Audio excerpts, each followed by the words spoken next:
If your robot vacuums dirty water tank like this, try these 2 simple tricks.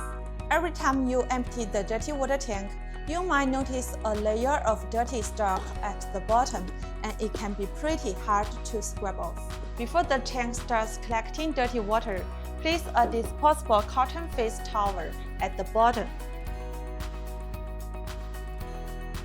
The dirt in the wastewater will filter onto the towel instead of sticking to the tank. When you empty it, just take the towel out and throw it away. Much easier to clean. The second trick, add just a small amount of a suitable cleaning solution to the empty dirty water tank. This can help reduce buildup and unpleasant smells, but remember, only add it to the dirty water tank, never the clean water tank. Why? I explained that in another video. Follow techTongBo for more practical robot vacuum tips.